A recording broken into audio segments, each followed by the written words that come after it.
This is a podcast where experts in movement and life tackle current concepts in health and wellness and use science and evidence as the foundation of how we discuss each topic. This is not medical advice, but a sedentary lifestyle is much more harmful, so we should move. The Motif Experience, where movement and life come together. I'm your host, Dr. Tyler Cuddeford. So on this podcast today, we're interviewing myself, JD, Director of Things Yet to Come. She is interviewing me on why we're doing this podcast and why we're doing podcasts and the purpose of this whole Motif experience, or the purpose of experiencing Motif, where movement and life come together. There's a few stories, and I get sidetracked. But try to find my way back to some truth in science and research. And if you listen to the podcast, you won't get to see, but he's got a new T-shirt on every episode. So if you want to tune into our YouTube channel, there's also a YouTube channel, Experience Motif, and we will showcase Tyler in all of his stunning wardrobe as he dissects topics with some of the best in the field of physical therapy. Yeah, thank you. And more. Yeah, I'm excited. It's going to be great. It's going to be really great. It is great.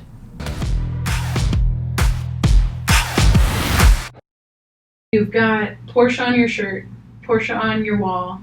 Yeah. You have model cars. Yeah. What is the obsession with I Porsche? kind of grew up with cars. So my very first car was a 68 Firebird. So I got that when I was 16.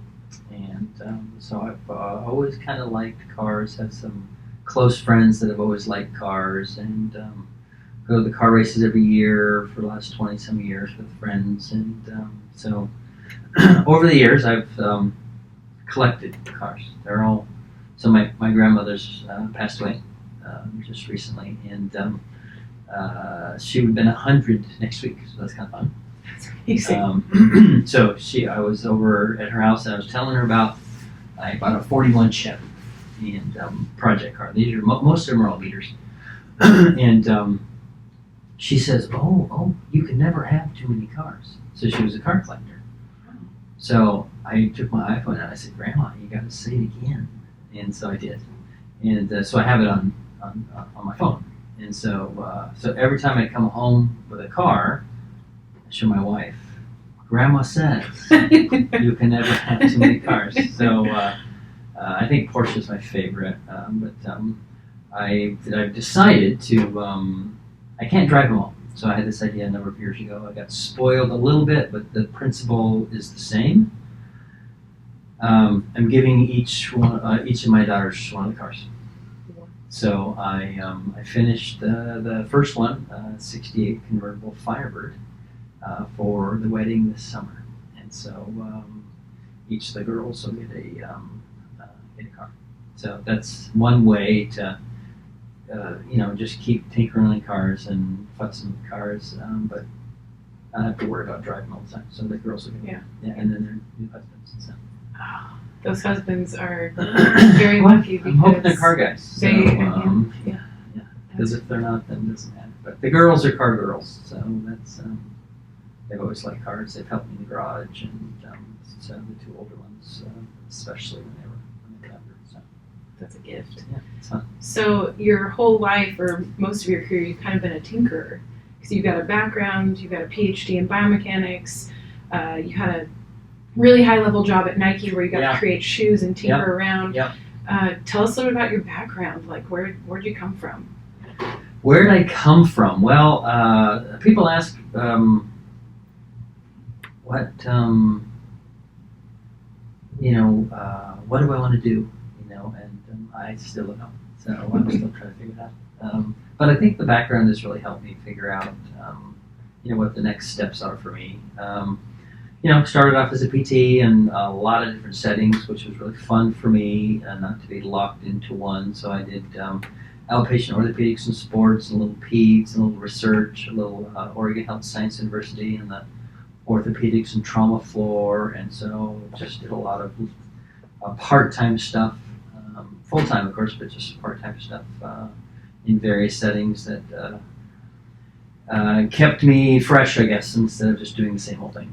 And then decided I needed a PhD, so went and looked around a bit, and Iowa was the best fit for me and our family. So girls were 1 and 2, so that was a big jump for us. Our 2 oldest, well, I guess we only had 2, so our 2 girls were 1 and 2, and went to Iowa for a PhD. It was full time, and it was really a special time for the family. But then, come to find out, well, at that time, I think today still, at that time they had the best faculty in the country at Iowa. So our committee members consisted of some of the best in the world, and just happened to be there when they were there, and just was so fortunate to be trained by the best, and that was really fun. And that was a PhD in biomechanics. PhD in biomechanics. They had the best faculty. They did. So Jim Hay was over there in exercise science biomechanics, and he was the only one that the U.S. Olympic Committee would allow to film an actual event.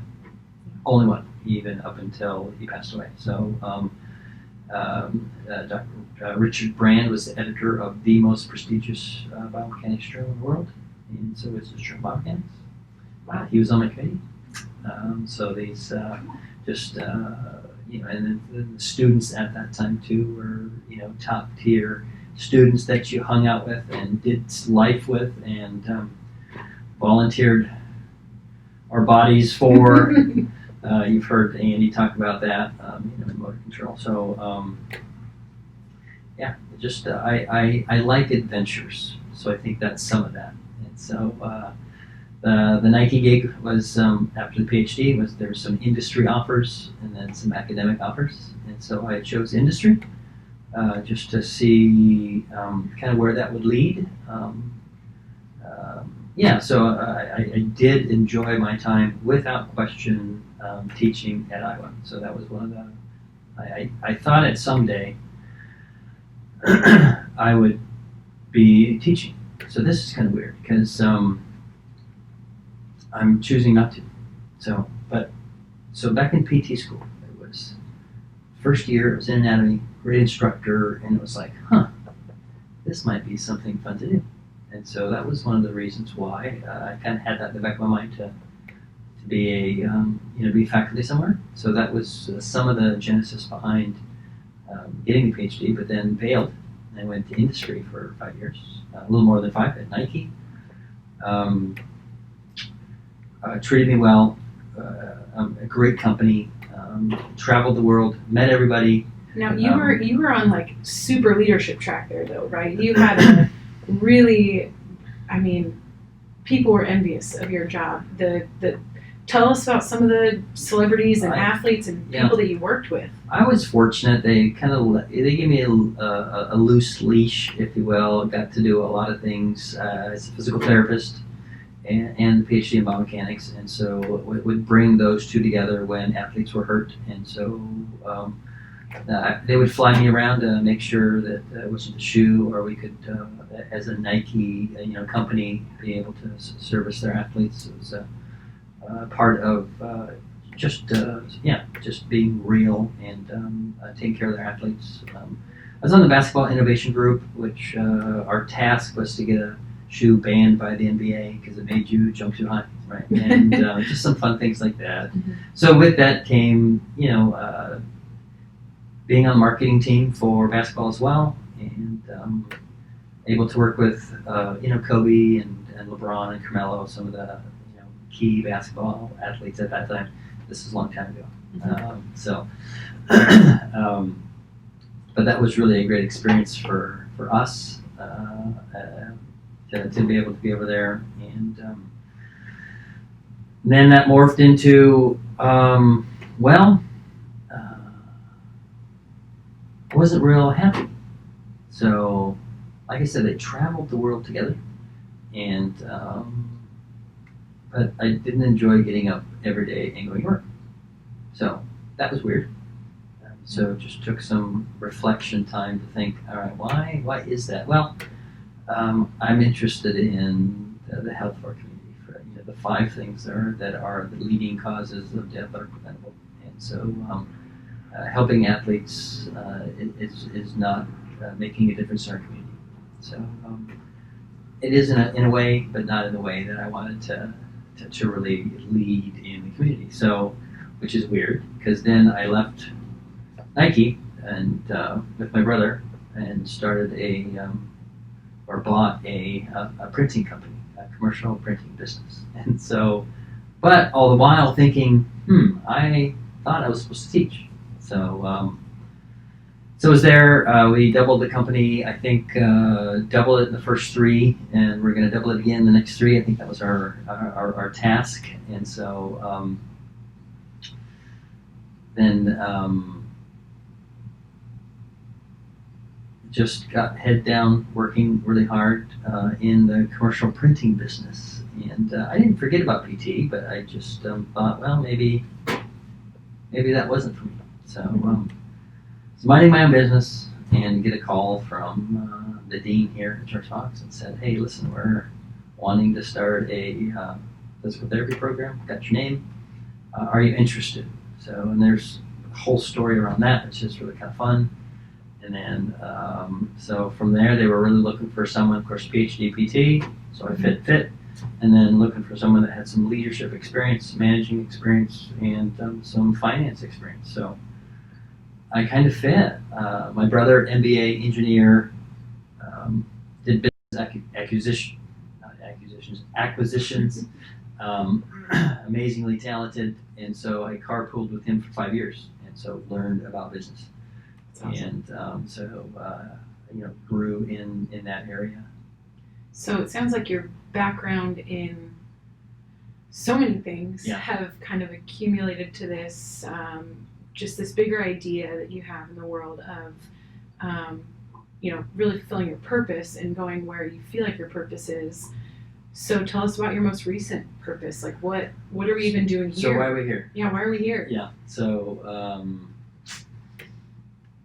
it started with our very first cohort. So we've had 6 graduating classes. So we're still pretty young, in our own journey as a PT program. And but when I do alumni visits, and I try to get to a fair number. I can't go to visit everyone. I'd like to, but I can't. Things about remaining current, things about not wanting to fall behind, things about being able to read articles again and synthesize articles, and fear from the alumni really about not wanting to be left behind and not wanting to engage in practice patterns that are old. And so the idea was we need to do something about that. So I think it's our responsibility as training the next generation of physical therapists to lead in that area and provide resources for our alumni. So that was the genesis behind this idea. So it's complicated, but kind of cool at the same time. There's so many things that pile on it that make it really, that's why it's complex, but I think it'll emerge here. So new building. Mm-hmm. So our 10th cohort. So it's almost like, we should do something. Yeah. Yeah. So, and that wasn't the genesis behind it, but it was, we're building the building. And so this space was existing because it was 1950s hospital. So we were constrained in kind of how the program would look, but the new building was wide open to design how we wanted to. So that was like, okay, that would be really cool. So this new building is coming next spring. Tell us a little bit about the bells and whistles, state-of-the-art facility. State-of-the-art facility. Us and PA are going to be there, and it's a health occupation building, related to medicine. And so, so as you walk in, it's actually grand. It's stunning. And thankful for the university to do this, and it's you walk in. The health and wellness clinic, PT clinic, off to the left is ginormous 12-foot ceilings and just a ton of equipment to be able to do life, with regards to movement. And on the right, as you walk in, there's some glass doors. You can see the clinic, and then you look to the right, and there's a mechanics lab. So all the sophistication with infrared cameras and high-speed cameras. And force plates and EMG, diagnostic ultrasound, all of that. So you've got this sophistication here about how to model and look at movement, and then you have life on the other side. And so there's JD, so hello JD. Hi everybody. So we were noodling together and thinking about, all right, so what's the future look like for a clinic? What's the future look like for all of those things? And so someone's trying to do life here. So that will be something we'll need to fix later. So can we pause? We can, but it's okay. Is it sure? You can just let it ring. It's fine. I'll let it ring. So we were noodling some stuff together, and who are we? What do we want to be? How do you define us? And movement and life came up. So we combined the two words, movement and life, and came up with motif. So the theme around what this new building will be is doing movement and life together. And so this culmination of trying to meet the needs of our community. It's located next to 4 retirement centers, and I think just a perfect location to influence the health of our community. So that's what I'm excited about. I left Nike and then the printing business to do that, to do to raise that next generation of PTs, but also change the health of our community. We happen to be one of the poorest communities or counties in Oregon, and I think we can. And then with that comes some unhealthy the population. So it's also one of the most unhealthy counties. So that's going to be really fun because we can change with your help. Yeah. Can change the health of our community. So it sounds like your vision kind of serves a dual purpose. One, to get information and some really awesome guests on this podcast to give your graduating alumni and maybe some of their coworkers and their friends, and maybe even then bridge into the other part is family, like telling their families, telling their communities what the latest in low back pain or low back care or shoulder pain or rotator cuff repairs. But even on top of that, I know you have goals to bring in people from everywhere or all expertise areas. I've been around the block, so I tell people I'm 65. Because what happens is, oh my gosh, you look great for 65. So I started lying years ago because my grade, and I started getting old. Because if I went the other way, I'm 45. Ooh, you've had a hard life, right? So I can't do that, and so no. But I've been around the block, and so I think I'm taking my experiences in a lot of different industries and areas, and then applying it to kind of our program. So with that comes, and I'm biased because I asked them to all come here. But we have outstanding faculty, and which are at the top of the pile. And so I think for us as a program, we should highlight that. This is not because of that. Our responsibility is to keep our alumni and students up to date, and we do that. But can we have fun doing that? Can we engage experts in the field who have published in a lot of ways?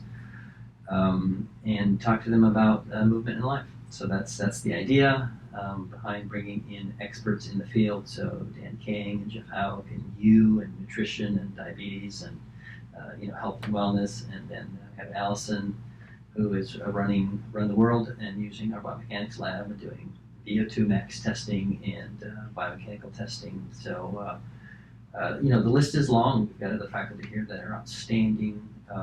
In pediatrics and their rehab, and so we're excited to launch this initial one, and it was just kind of explaining why we're doing it. But then we're gonna flip chairs, and so I'll be on that side. This will be his chair. But I'm really excited about listening and just dialoguing around issues that are germane to PT. So what is most current in back care, and is it really about a particular modality? And so we'll bring up all sorts of current topics, and current theories and current practice patterns, and just in a number of different areas of PT. Sounds like you've really taken your mentor's lead from Iowa and translated it to your own practice, surrounding yourself with some of the greatest minds. So really looking forward to having some of them on the podcast. Like Tyler mentioned, if you're watching on our YouTube channel or if you see the video, we've got a nice setup in his office. There's paraphernalia with Porsche and we've got an old school x-ray machine back here. 1950s x-ray machine right there. Just this office, everybody, if you have the chance to look at this on YouTube, it is elaborate and it is eccentric, but yeah. So here we go. This is you can see it. I'm sure a little bit maybe, but there's tubes in here that are stunning, and so just the electronics here. You have more in your phone. Yeah. We just purchased a diagnostic ultrasound that's wireless and it links to your phone. Oh, nice. And so for anatomy class, yeah. they're learning how to look at ultrasound imaging as part of their course. And so that's evolved. Yeah, I mean, you have a handheld, little tiny wireless ultrasound that's more powerful than this was ever conceived of. So that's a good reminder. So kind of like, I don't want to forget our heritage or past in PT, and so respect that, but it's time to move on.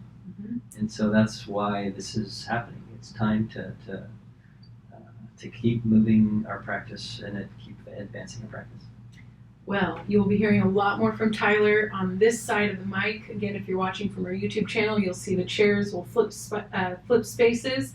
I'm going to be producing part of the podcast, but Tyler's going to be hosting and interviewing and really diving in a pretty unfiltered, raw interview process where we don't just give you the bare bones and nuts and bolts, but we dive into the how and the why and the reasoning for the way our healthcare system is the way it is and ways that we can keep moving it forward. So really looking forward to it. Yeah, it's going to be awesome. Yeah, I'm even this week, I think we're gonna, maybe not this week, but soon, the next week or two, we'll have 2 or 3 guests on. Yeah. And so wait for those to come. Yeah. And I think you and I are both excited about what can be the future for PT. So, movement and life are important. Mm-hmm. We're supposed to be the experts in movement. And this whole biopsychosocial model brings in this new element of life. Mm-hmm. And so we're really excited to have behavioral health in here as well and chatting with them about how they can behavior change and life change for those that need it. So, we're excited. Love it. Yeah. Okay. Stay tuned, subscribe, like our channel. Send it to your friends. We're getting all of our socials, our blogs, our website up. So follow us, George Fox Physical Therapy and Motif. We will get the ball rolling.